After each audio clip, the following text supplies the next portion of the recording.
Hello everyone, welcome back to my channel, Baddies Bazaar. Thank you guys so much for all the views, likes, and comments and subscribes from my previous Wicked breakdown videos. I really appreciate it. And honestly, I just had read the book because I was interested. I love musicals. Sorry about the echo, I'm literally in the bathroom.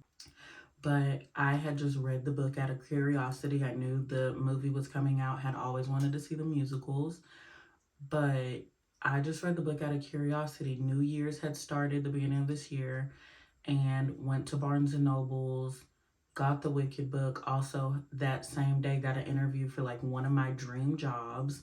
It was just like an all around good day. And then I was like, why don't I film a video after like reading the book or like during while I'm reading it and stuff and breaking it down for others. And I didn't know what this could become. So when the musical was actually in my state right after I was done reading it, but I did not get to go and see it. I was so sad, but it's coming back next year. And the way this year is going, baby's about to be next year real soon. So I'll get to see the musical soon, but I'm really glad to see the movie as well. I also think sometimes movie adaptations are good for people who don't have the money to go see musicals or to enjoy the arts, which that's why the arts should be, funded in a way that everybody can go see them. People still need to get paid, especially like creatives, but the general public should be able to go see it too. So, as someone like me who couldn't afford to go see the musical when it was here, I'm really excited to see the movie, and I've read the book, so I kind of know the true background. So, I'm really excited about that, and I'm excited that you guys have enjoyed the book breakdowns and really like how I explain them. Sometimes I think I'm doing too much, or I'm not explaining something correctly or in a confusing way.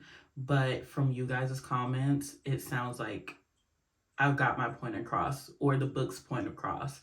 So I'm really happy and really excited. Here is an updated, quick summary and breakdown of the Wicked book, specifically by Gregory McGuire.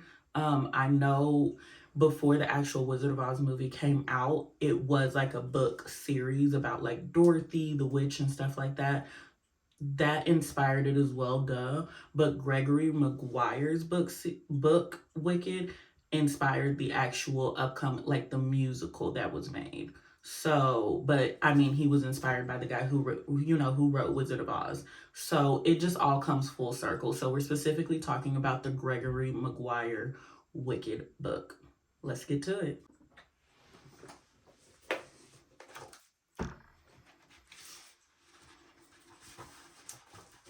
I got my handy dandy book notebook. Literally, look at this. It's so pretty. It literally looks like books.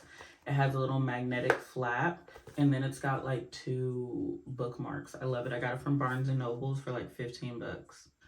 We're gonna do a recap of her being born, to her growing up, her childhood, to her in college where Glinda comes in, and then her as a like an adult, and then an older adult, and then kind of getting to the end where the Wizard of Oz story kind of starts. So this whole story is about Elphaba first, and then Dorothy literally comes like 40 years later. Like Elphaba is almost 40 by the time Dorothy comes. So let's get into it. Elphaba is born in Munchkinland. Elphaba is technically a Munchkin, and you end up learning that Munchkins are actually come in all different shapes and sizes. They weren't just small.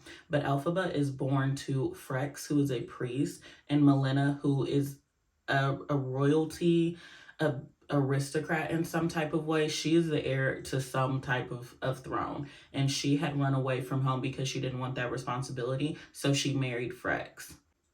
Elphaba was actually, she was expected, but she was expected to be a boy and definitely not green. The day Elphaba was born, her father Frex was actually going to the town to convert all of the other Munchkins away from pleasure faith, which is a sect of religion there that is fairly new, and it's just indulging in entertainment. he was solely trying to stop them and make them, focus on God. His religion is specifically called unionism, and he is a priest of the unionists. So the day Elphaba is born, the townspeople actually try to assassinate Frex. They're kind of tired of him, they're annoyed by him, and they try to assassinate him that day, also along with Melina and Elphaba before she's born. She's born later on. Some women protect Melina. The day Elphaba is born, she comes out green and she comes out a girl, which is so unnerving and surprising, because this is a world where we might see people who don't look like us, like supernatural beings and animals and stuff. No one was kind of born like a different color. Like no one was like a primary color. So for Elphaba to come out like something from the color of the rainbow was so surprising. And it kind of foreshadows that Melina, her mother, was like unfaithful during that time. She was. Her mama was down and out. Frex ends up fleeing the town after kind of trying to be assassinated. So he does not actually meet Elphaba, his daughter, until 2 years later. So Melina and Elphaba were able to like hide. They go back to their house. The townspeople have calmed down. And that's where Elphaba grows up for the next 2 years, but she does not see her father in that 2 years. As Elphaba is growing up, her mother Melina takes in travelers to be hospitable, to let travelers stay at her home while Frex is gone, as Melina being more unfaithful. Frex is not this perfect man either. Their relationship, again, Melina kind of just married him to get away from her family, not necessarily out of love. So it kind of goes both ways. Frex kind of abandoned her. She kind of had nothing else to do but raise this child that is so like otherworldly to her. So she is unfaithful during this time. Later on, a man named Turtleheart comes to stay with Melina and Elphaba. He is their next traveler that's going to stay with them for a while until he makes his way to the Emerald City. And Turtleheart is from a land called Quadling, and he is actually traveling to the Emerald City to ask whoever is there, because Oz is not here yet. It's going to be a while before Oz actually, the wizard, makes his way to Oz. And Turtleheart is going to ask whoever is over Oz at this point to stop mining the rubies in his land. Remember rubies? Remember that later. So Turtleheart stays with them. He is actually also like a seer, so he can see into the future sometimes. And him and Melina start an affair. He actually foretells Frex coming back home, so they kind of stop their affair for a while. As Frex comes back home, Melina had a childhood nanny. Remember I said she's kind of royalty? She had a nanny who raised her and her siblings, and Nanny comes to stay with Melina and Elphaba and also try to help figure out what's wrong with Elphaba. Why is she green and why does she come out a girl? So Turtleheart ends up actually overstaying 2 years. Even though Frex is still there, they actually all become friends and a little too close for comfort, all of them. So one day at dinner, Turtleheart and Frex and Turtleheart at dinner one night get into an argument about something, and Melina announces she's pregnant at the table. So she's pregnant again. Who we think is the father, we just not surprised at this point. Nanny, no. So at that time, everybody's surprised, but because it's quiet now, Nanny also realizes that Elphaba is missing. She is 2 years old now, and she's about 2 or 3. They can't find Elphaba. They get in a frenzy. They run outside and find her actually under a well, laying in the center of some dragon type thing, like an actual animal. It doesn't attack them or anything. It actually seems to be calmed by Elphaba. And while she's sitting in the middle, all she keeps saying as a baby is horrors. She keeps going, horrors, horrors, horrors. Not the person, but like horrors, like horror movie. But yeah, that was kind of something to be foretold, because then Turtleheart has a vision out of nowhere. Like he falls on the ground and has a vision that something in red, something in a large red spherical thing is coming to Oz, and it's going to ruin Oz. Who came in a red balloon? The wizard. So that whole thing, it kind of foreshadows that the wizard is not going to be good for Oz, and he is arriving at the same time. Next, this is our second part. We are now going to hit a 20-year time jump. You heard that right. But not 20, about 15-year time jump. In between that time, you're just going to have to go and watch my other videos where I break it down in even more detail. But we'll get more in detail about what happened in those 20 years. 20-year time jump, just letting you know there's so many time jumps. Most of the parts of the book are just time jumps. There are 20-year time jumps. There are 5-year ones. There are 10-year ones. There's so many time jumps in here, but I will let you know when they happen. So after all of this, after Elphaba has the vision and everything, there is about a 15-year time jump, and it is time for her to go to college. She's actually a pretty smart kid, and she gets a scholarship to go to Shiz University, which is a town, a big city close to the Emerald. The point of view we get in this part of the book starts with Glinda. Or in the book, she's actually named Galinda. It's actually kind of broken up. It's Galinda. Later on, we'll see why she will go by Glinda, the Good Witch, later.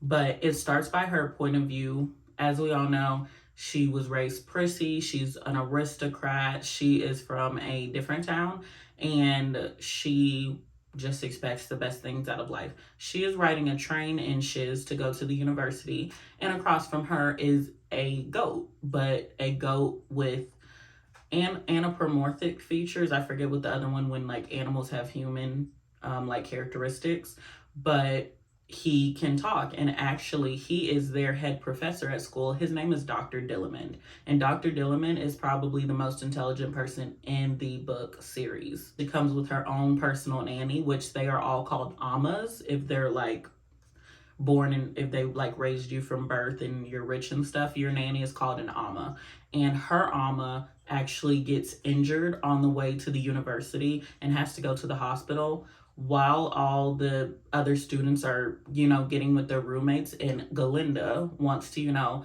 improve her social standing or keep it high by being connected with the other rich girls. That kind of plan is thwarted it ends because her Amma is not with her. She needs to have an Amma with her to have the roommate she wants. I don't know why. Must be a rich person thing. All the nannies need to be together. So she has to room with the only other person who does not have a nanny. And this is by circumstance. That's Elphaba.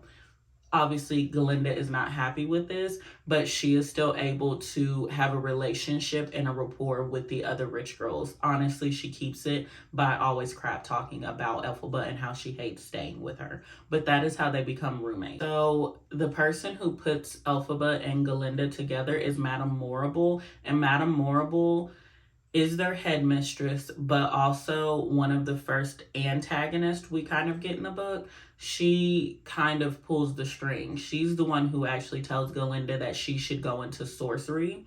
Galinda was actually interested in architecture at first. She likes the way buildings are built. She loves castles and stuff like that. So she actually wanted to be an architect, but she's actually convinced by Madame Morrible to go into sorcery. Hence why she'll be doing a little magic later on, as Glinda the Good Witch will know. As Galinda and Elphaba stay with each other more, there's still some disconnect because Elphaba is completely different. She's quiet, she's reserved. She grew up poor, but also her family were missionaries for a while. That's kind of what happened in that 15-year time gap. Her family were missionaries in a different land. And it was very poverty stricken. So she's gone without, and she's okay with that. Elphaba really doesn't care, but Galinda does. There are times they build or strengthen their relationship, like times when Galinda will have Elphaba try on her dresses and actually call her pretty. And she genuinely means them, but she still has to save face by still talking about her behind her back. At this time, there were some what's it called? There were parties, tea parties going on. And at one of these parties that Madame Morrible invites all maybe the top students to, she recites a poem that is actually very offensive to the animals there. And then this is where we have to talk about the politics in Oz. So there are two types of animals. There's animal with a lowercase a, which just means animals without any like sentient, who don't have a thought besides like eat, go to the bathroom, procreate. And then there are animals with a capital A who were born with sentience, who were born with thought, who were born with empathy, who were born with the capacity to do good and evil. And Dr. Dillerman is one of those animals. But this is the time the wizard is actually over Oz now. He is actually very prejudiced against animals, no matter if you are an animal with a lowercase a or an animal with an A. And he is actually going to begin to start taking away their autonomy over whether they can be teachers or doctors or lawyers, or to have a life outside of just being a farm animal, because they have sentience now. They want to be more than that. And the wizard does not believe they should have their own autonomy or their rights. Sounds like somebody I know. Go vote. Madame Morrible is a huge fan of the wizards, and she ends up reciting really offensive poems while Dr. Dillerman is there. And while this kind of argument is happening between them, we see Elphaba's spark or love for animals and wanting to protect them and their rights here. So we actually end up learning she's going to be a huge activist in the animal community. There, after we kind of fast forward to after their first semester, Glinda and Elphaba's, kind of after their semester, Dr. Dillerman is actually assassinated.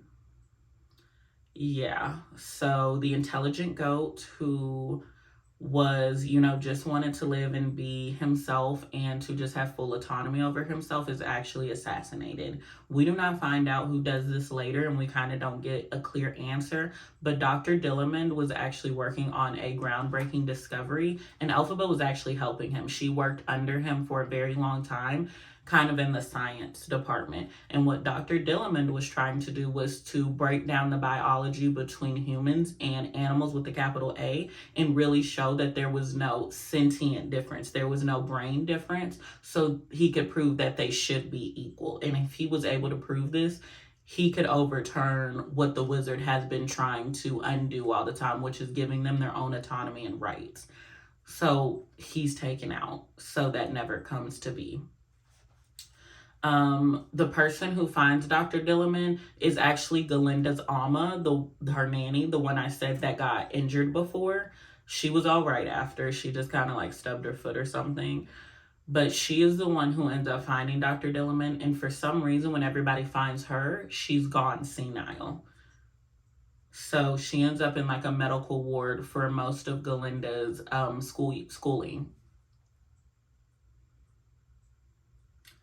Because Madame Morrible is such a fan of the wizards, and the wizard is such a bigot, as Madame Morrible is, she is suspected of being the one who does this, specifically by using her electronic. She has this electronic crab thing, and his name is Grammatic, and she kind of uses him to do all her little work. So they suspect he had something to do it, but he is controlled by Madame Morrible. Because Amma is gone now, her nanny, the girls need somebody else to move in with them, so they still have 3 roommates. And no one better than Elphaba's little sister. I know. She has a little sister, and her name is Nessa Rose. And Nessa Rose, I'm going to call her Nessa now, is the complete opposite of Elphaba. She's sweet, she's pretty, she has a personality. But there's one thing. She looks normal, but she was born without arms, and her walking is not very good. So someone has to accompany her, and that is Nanny. Nanny, the one who raised Elphaba. We're going to see Nanny for like 80 years. Like Nanny, she be going.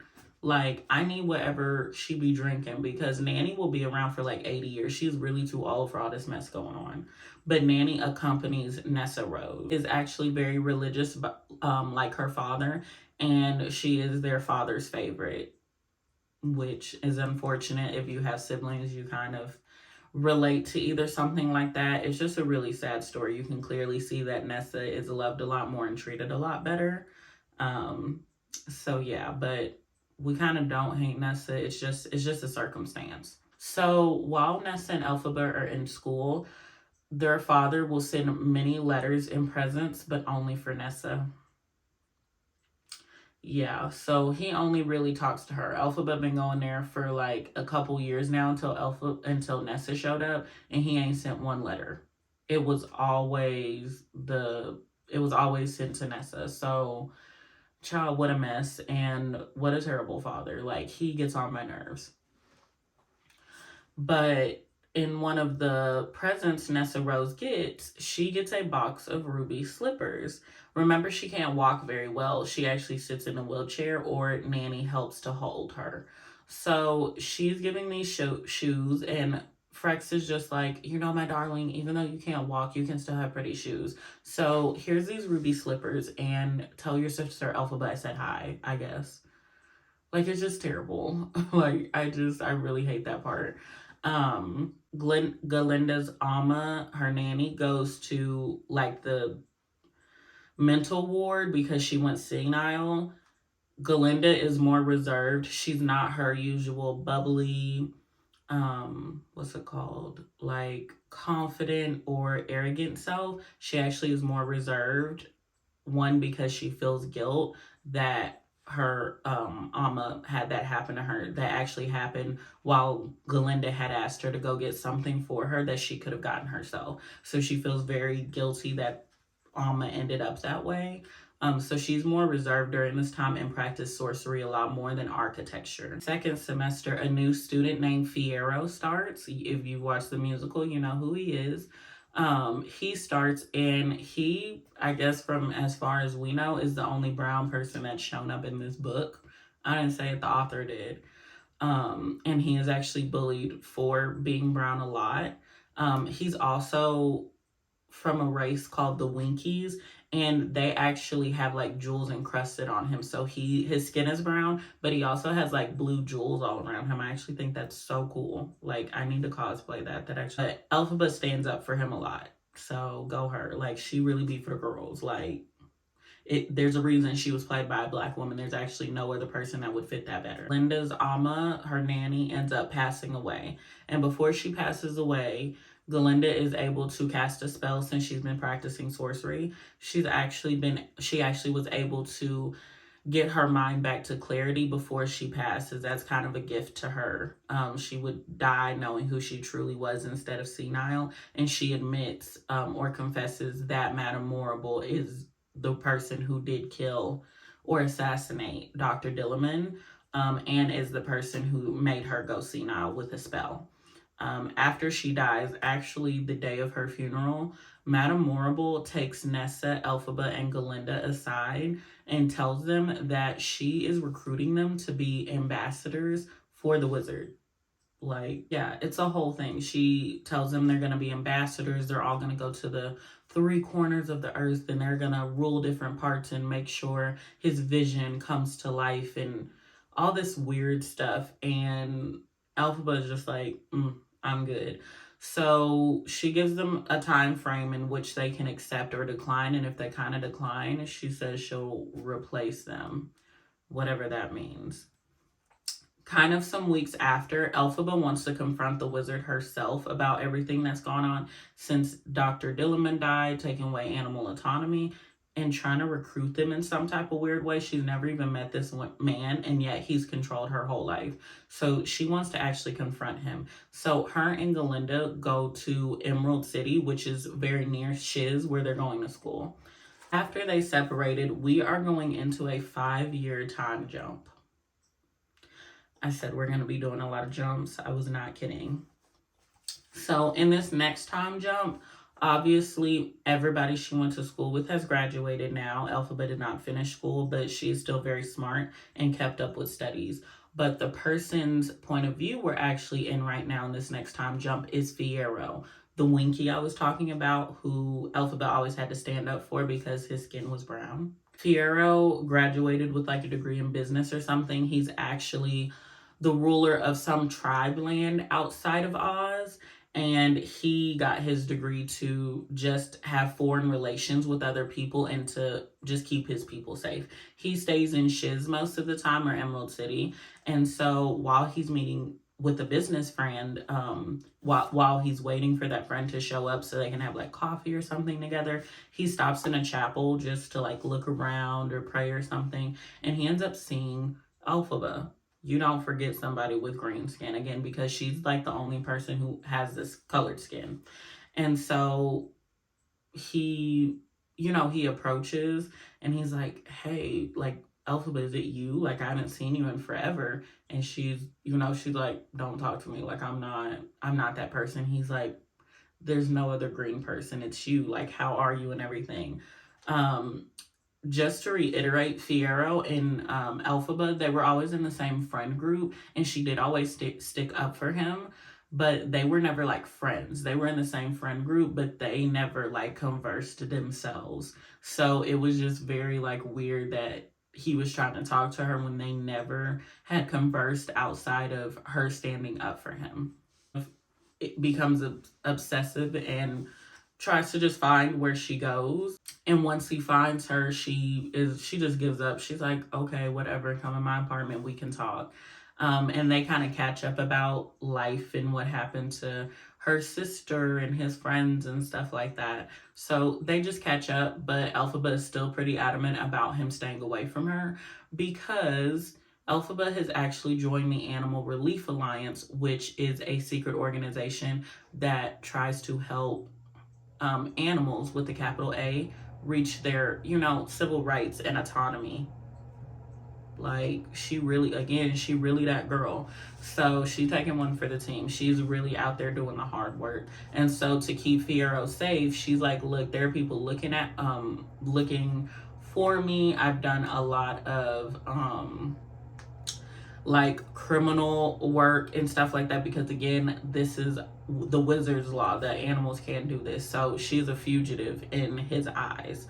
So she was like, look, you do not want to be around me. And he's just like, I don't really care. During this part, they actually begin an affair. Like, they actually be together, and in that time, they really do end up like falling in love, but there's a strain on their relationship because Elphaba has to leave for weeks at a time to go do her work or her, animal relief stuff, and she has to do it in secret, so she can't tell him anything. Some months go by, and her most important mission has come, and that is to assassinate Madame Morrible. Remember, she's the head mistress who had something to do with Dr. Dilliman dying and making Amma, Glinda's nanny, go senile. So she is actually like one of the top ambassadors or followers of the wizard. So making her Elphaba's like sworn enemy. So her biggest mission is to go assassinate her. That doesn't go right, and when Elphaba is on her way home, Fiyero actually tries to meet her there. When Fiyero arrives home, they were actually waiting for Elphaba to assassinate her, and instead they get Fiyero. So he ends up passing. Elphaba never returned home. This is actually going to be another time jump we are going into. So after the assassination attempt and Fiyero getting killed, this is actually going to be a 7-year time jump. Stay with me now. Again, there's going to be like 40 years in between this. So this is a 7-year time jump. What happened the night of Fiyero passing was, instead of going home, Elphaba, who does this line of work, knew after trying to assassinate someone high in society, she couldn't just go straight home. Even though she was at a secret location, that's just not smart to do. So she actually never returned home. She went to the chapel that her and Fiyero met at and actually becomes a nun and ends up kind of being protected by them so that the Gale Force, the wizard's army, does not find her. And she just ends up becoming like their silent nun. She doesn't talk, she's never spoken. So she ends up becoming a nun for 7 years. After the 7 years, Elphaba is actually instructed by the head nun or they're called mounts. She's instructed by the head mount to go on a quest of like self-discovery and forgiveness. And she sets Elphaba on a journey to find Fiero's family. Yeah, this is also the thing. Fiero, while they were having their affair, had a wife and 3 children. He technically was betrothed to this girl since birth, so he actually didn't love her and didn't want to marry her, but he had to for political standing. So I guess I get it, but at the same time, he did cheat on his wife. He didn't see her very much because he was always in shiz doing government stuff, trying to always fund his tribe. So Elphaba is actually sent on a quest to ask for forgiveness from Fiero's wife and family, who didn't know anything about her but weren't stupid, and that they guessed that Fiero was probably having an affair. The nuns send a 7-year-old boy along with Elphaba. His name is Lear, and we don't know where he came from, but he is told to accompany Elphaba. So they accompany each other on this journey. They go with like a traveling group who is just going to stop everywhere in Oz along the way, and then they'll just get off on their stop. So on this journey, Elphaba is actually befriending animals more than friends. After this journey, they actually end up at Fiero's house, his country. Again, he was the king of like a tribe in a way, and he was in a castle. So in this castle, they meet his wife, and her name is Sarima, I believe. He also had 3 children. He had 2 boys and a girl, and the girl is the youngest. So this actually ends up being good for Lear because he never got to socialize with any other children growing up. He was just always around the mounts. He always had to stay quiet. He's actually mistreated a lot. Just poor baby boy. Somebody come get, like, CPS, like, come get him, you know? Like, somebody give him a good family. He deserves a good life. On this journey to the castle, we actually see Elphaba's magical powers kind of come through. Even though Oz is a more magical place than our human mundane world that we know, magical is still pretty just like, whatever, you have it or you don't, and people didn't really practice it like that. So Elpha really never like had or practiced any magic, but it isn't until now that she actually starts to use some type of power. So on their journey to the castle, she freezes a river so they can cross it because it's ice now. She makes an icicle fall that actually kills one of Fiero's sons. He was actually bullying Lear and being really mean to him. The boy didn't have to die though, but something like that happens. And Elphaba's broom is actually able to fly. So she never flew on it before, but she's always carried around this broom, and now she suddenly was able to make it fly. So it is as she approaches her 40s that her mystical or magical power starts to come forth. But before then, she was never using anything supernatural. So while they are at the castle with Fiero's family, Elphaba just tries to go straight into the conversation and tell Sarima about their affair and how so sorry she is because she's kind of the reason he passed. But Sarima stops her and kind of takes control of the situation and is just like, look, y'all can stay here, but we're going to talk about things when I want to talk about them. I'm kind of still grieving. And I've got a lot of other things going on, like maintaining this kingdom while my husband's gone. So y'all can stay here, but we'll get to this conversation later, which, period, I understand that. Like, this is the last thing I'm thinking about. Plus, she already guessed he was cheating anyway. Elphaba and Sarima, of Fiero's wife, are in a library, like a huge library that he had. And they end up finding a grimoire, which, if you don't know, is a book of spells. And Sarima gifts that to Elphaba and just tells her that the book was given to her 10 years ago by a wizard who claimed he was from like a different world, and he actually needed to hide the grimoire in a whole different world so that someone evil could not find it.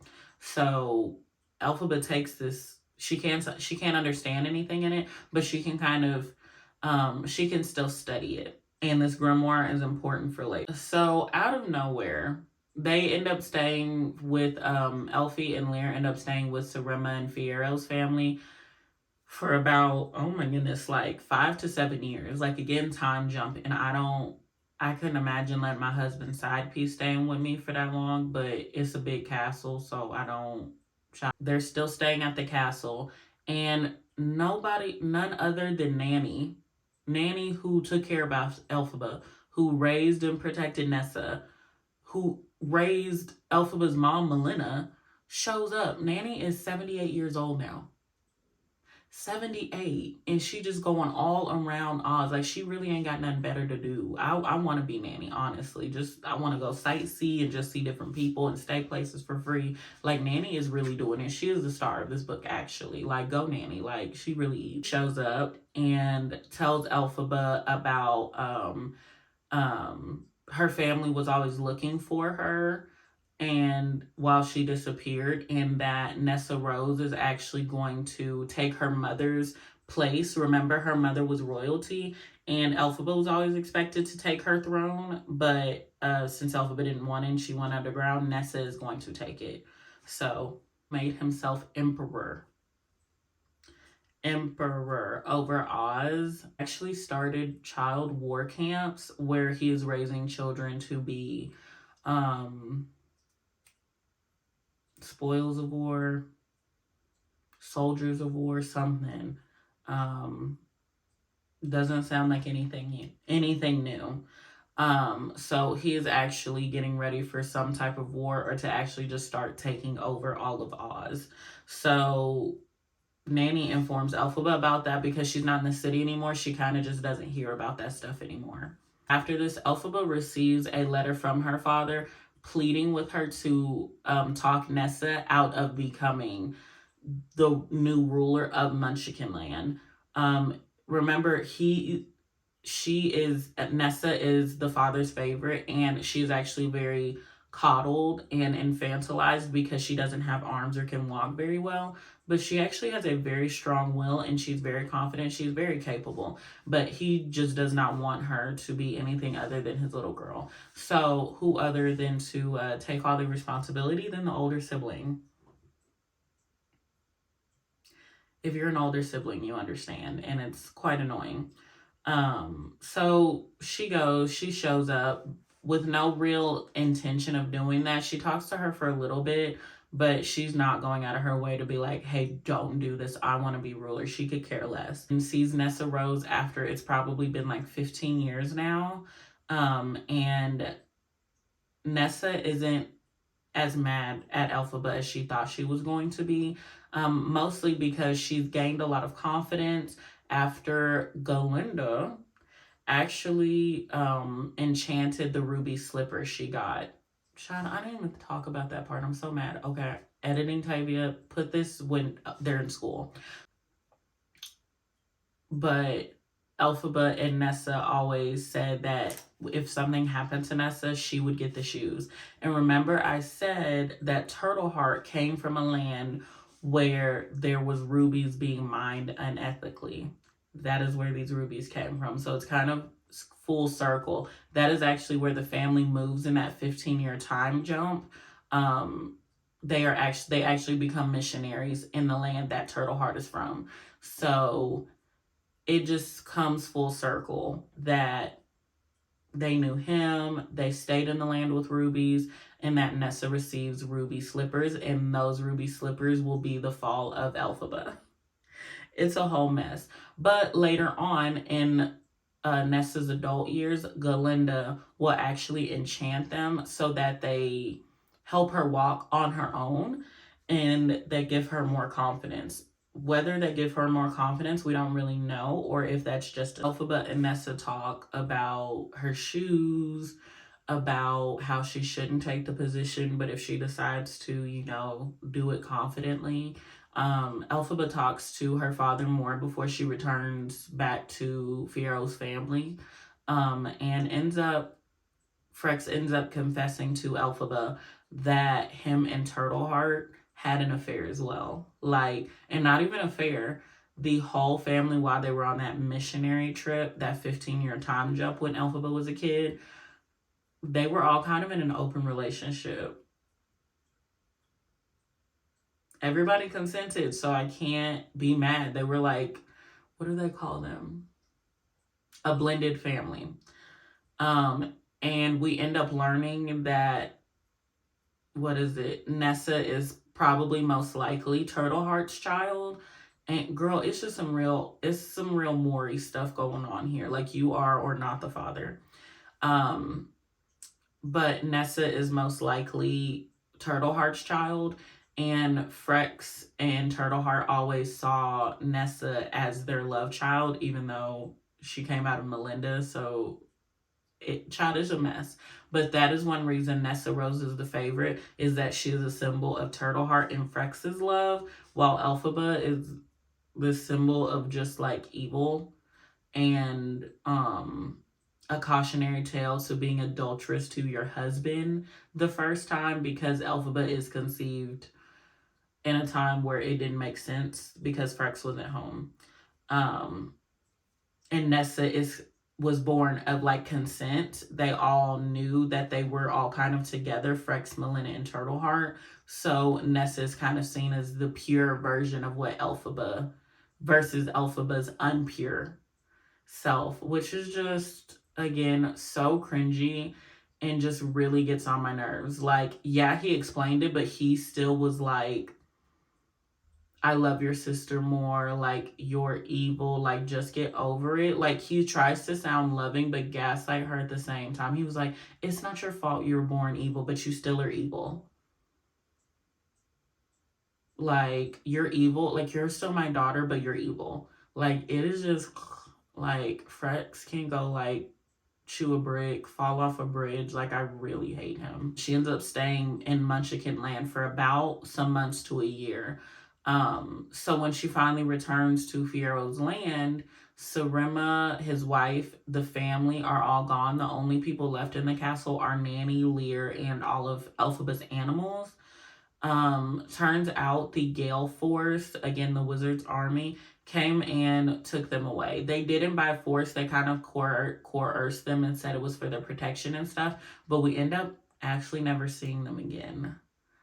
And this is some political stuff going on too. This isn't just the wizard trying to get to Elphaba. That land Fiero runs is kind of like a native, like, tribal land, and it is outside of the Emerald City in Shiz, and the wizard wants that land as well. So by removing the family, he's starting to make himself get control over the land. So we end up actually never seeing the family again. Yeah. It's kind of crazy. After this, there's a 7-year time jump. I believe this is the last one. Maybe. Stay tuned. But this is when we get our original Wizard of Oz story.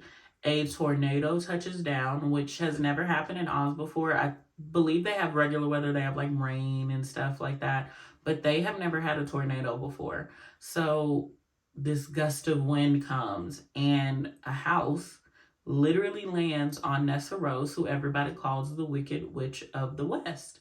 And the only thing left is her ruby slippers, who she, everybody knew she gained her confidence from. And the person to get out of this house is a girl named Dorothy. And everybody loves Dorothy. Nessa Rose became a religious tyrant over Munchkin Land, so the people were really annoyed by her. Kind of a foreshadowing, because Frex was as well, and they almost tried to kill him and Elphaba and her mom. So when Nessa Rose has that house land on her, everybody's actually happy. It's kind of crazy. Like, they actually like cheer. It's wild. So they try to make Dorothy like their leader or something. Elphaba's not too mad because she knows it was just circumstance. She's like, if this girl doesn't know why this tornado happened, I'm not like mad at her. So Elphaba didn't start off mad at Dorothy. She was just like, dang, that's crazy. You had a house land on you, Nessa, RIP. Like, she was just like, it happens. Like, all the death she's seen in Oz and all the crazy stuff that's happened, that's not the craziest thing that happened to her. And she lost a lot of family. Like, she lost her mom, she lost Turtle Heart. While attending Nessa Rose's funeral, she runs into Glinda. It's been about 20 years since they've seen each other. She has not seen Glinda in this whole time. But Glinda and Nessa Rose became closer after Elphaba basically abandoned them by leaving the school. So when Glinda tells Elphaba that she gave Dorothy her shoes and told her to go to Oz to meet the wizard, Elphaba's pissed. She's like, those are my shoes. My sister promised me those shoes.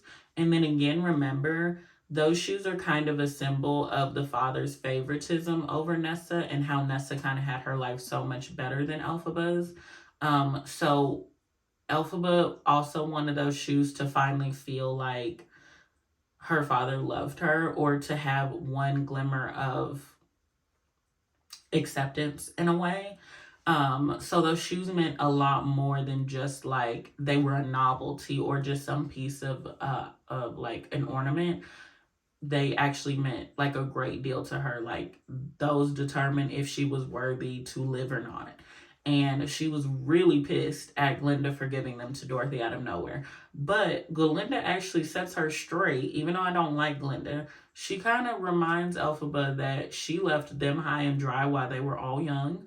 And she kind of left it up to Glinda to be Nessa Rose's sister in Elphaba's place. So she was like, I have more right than anybody to give those shoes to whoever I want. Because one, she enchanted them. And two, she became more of a sister to Nessa than Elphaba ever had. So she kind of said post up. Like, she said, girl, like, don't try me. So Glinda can talk her talk. It was kind of funny. Nessa Rose actually, remember that the wizard named himself Emperor over everything. And because he did this, he is unreligious. He doesn't care about any of that. But Nessa Rose is. So she actually annexed Munchkinland from Oz. So they were no longer a part of it. And all of the water supply is actually in Munchkinland. So Nessa actually held some type of power over the Emperor. He couldn't step on her toes. He had to leave them alone if all of Oz was to be supplied with water. And because Nessa has passed, this would be a good time for the wizard to finally re-annex Munchkinland back into all of Oz and get their water supply back. So if he has those shoes, he can kind of twist everything that happened and be like, oh, well, my good friend Nessa gave me these shoes, so I'm just going to go ahead and run Munchkinland as well. And like, all of the water is mine now. But also, the religious people of Munchkinland would have used Dorothy and the shoes to make her a god in their eyes. There was a lot going on with those shoes. They were like important to Elphaba, and they were a political statement in a way. So they are just on this girl from Kansas's shoes, Dorothy, and she just walking around like she don't know what's going on. Like, she really don't actually. She just came from Kansas. Baby don't know nothing. She does not realize the power those shoes hold. But you kind of get the gist. You kind of peep Glinda because she kind of knew that. So you were like, Glinda, what are you trying to do? Are you working for the wizard like Madame Morrible always wanted you to? Or were you trying to get them away from the people of Munchkinland so they didn't become raging like religious fanatics? What is going on here? So Glinda ain't dumb. Like, she be looking cute, but she's a mastermind. After the funeral, Elphaba has another meeting with the wizard secretly. Like, he shows up and they meet in like some secret room or whatever. He tells Elphaba and actually shows her that he has Fiero's youngest daughter. Her name is Nor, and he actually has her held hostage, and she is actually the only living survivor of her family. She was the youngest daughter. Like, he is a monster. Like, I think we always established that the wizard is not a good person. Like, he's actually terrible. Like someone I know. But he tries to bargain with Elphaba. We don't know why. He knows that Elphaba has this grimoire. And remember, the wizard is not from Oz. He came on a red hot air balloon 20, 30 something years ago and kind of took over all of Oz. And the reason the wizard had ended up in Oz in the first place is he was looking for the grimoire. We don't know if he was necessarily the person the wizard was trying to hide it from, but he is from the world the grimoire is from, and his mission was to bring it back. So I don't know that whole part, but I would love to read about it. Like, I need to find that story. Also, that means he can go home. Yeah, he's a tyrant, but he's also very tired. He's a tired tyrant. And he's just like, girl, give me this book so I can go home. Like, I done been here too long. I done did too much. Like, I'm really ready to go. Honestly, you should be in jail for all you did, taking away animal civil rights and all that, and killing Fiero's family. But I understand being tired. So Elphaba is like, you give me Noor, and I might give you the grimoire. Like, she doesn't say yes or no. And he kind of just leaves. He's like, okay, if you won't give it to me right now, like, it's whatever. Elphaba actually brought a page of the grimoire with her to the funeral so she could kind of decipher it more. And the wizard sees it, and he actually takes it from her. And he informs her, because he can understand the language of it. It is a page on how to control dragons. So that's cool. So either the world he's from had dragons, and Elphaba's world has dragons, but also we don't know the wizards from the human world like Dorothy, because our mundane world, we don't have dragons. I wish we did. That would be hella cool. And so they're kind of at this standoff for a couple more years or months of, will they or won't they fight it out? Will she give him the grimoire? So what he ends up doing in time is just hiring different people to maybe either assassinate her and get him the book. It's just really weird. They're just playing like a little standoff game. I don't know. So what ends up happening is when Dorothy goes and finally gets to the wizard, he's like, oh, perfect. One, you've got the ruby slippers. She can't take them off though, because Glinda enchanted them to not leave her feet. So because she can't give him the slippers, he's like, okay, I can't send you home unless you go and get something for me. And that is the grimoire. And he doesn't just say, go get it. He says he needs Dorothy to kill Elphaba and then bring it. Like, he want her dead and then he want the book. He can't just have the book. Like it's a series of months and years. While Dorothy is on her way from Oz all the way back to where Elphaba is, which is at Fiero's like land, his home. This happened in the span of like maybe 2 years to some months. Elphaba actually just researches Dorothy. She finds out from other people Dorothy stayed with on her trip to Oz. She kind of finds out like what type of person she was. She finds out who the people who are accompanying her, which are the Lion, the Tin Man, and the Scarecrow. This Elphaba spirals even more. And that's when she just returns back to her castle with Lear and Nanny. And she just sits and waits for Dorothy. She's like that picture of Angela Bassett on Waiting to Exhale, where she's like, I'm fine. Blows up the car. She's like, I'm fine. But she's actually spiraling. When Dorothy and everybody finally show up, Elphaba just sends her animals to retrieve them. She sends the bees to get them first, but they die. She had crows. She sends the crows to get them, but they die as well. So Dorothy and her party actually end up killing them all, because they thought they were trying to come attack them instead of just bringing them to Elphaba. So it's all honestly just a big misunderstanding at the end of this book. That's the only thing I can say about this last part. It is just a big hot mess misunderstanding. So when Dorothy and her group finally make it to the castle, Elphaba just let Dorothy and the Lion in. And Dorothy, the first thing she says is, I'm not here to kill you. Like, I'm trying to see if we can actually work together to send me home. And I don't have to give the wizard nothing. Like, I just want to work with you. I don't want to kill nobody. Like, remember, she's a little girl. She's like, I don't want nothing to do with this. I don't know what y'all got going on here. So Elphaba finds that hard to believe. Again, she's spiraling. So she believes like everybody is her enemy.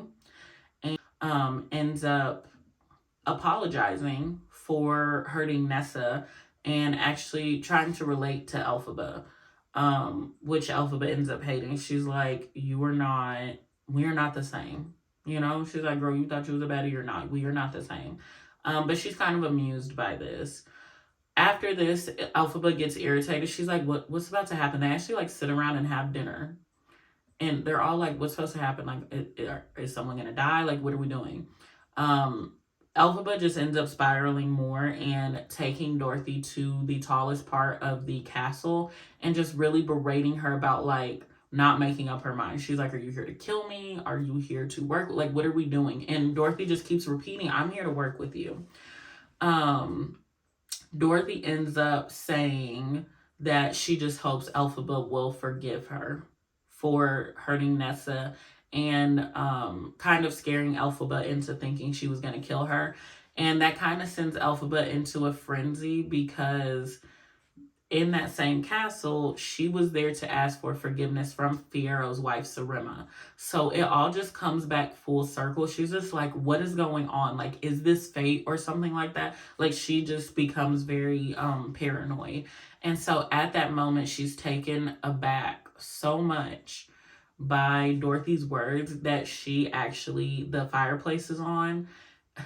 It's just a hot mess misunderstanding. This is just something out of a cartoon. She's so surprised at what Dorothy says that she ends up falling near the fireplace and catches on fire.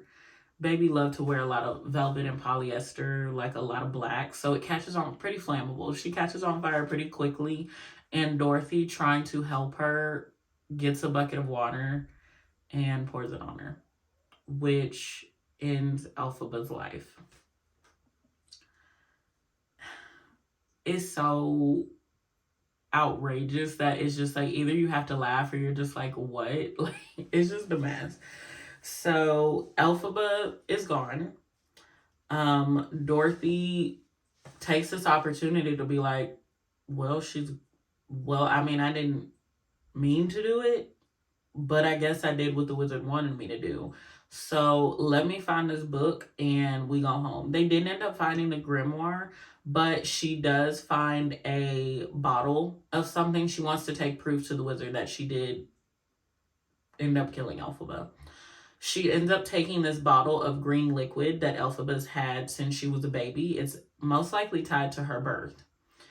And she takes the bottle of green liquid to the wizard. For some reason, the wizard recognizes this liquid and actually, instead of sending Dorothy home, he becomes, I guess he's so taken aback and surprised by what this green liquid means that he just gets on his red hot air balloon and he leaves Oz. Like, he don't want to take over nothing anymore. He has taken away people's civil rights. He has killed people. He has hurt people. And after seeing this, he's just like, bye. I can't do this anymore. So we don't know if he ever goes back to his world because remember, he never got the grimoire back. We don't know if he dies. But something shook the wizard up. Like, he was shook after seeing that bottle. If you want to see why, go watch the other videos. But he is so shook, he ends up leaving.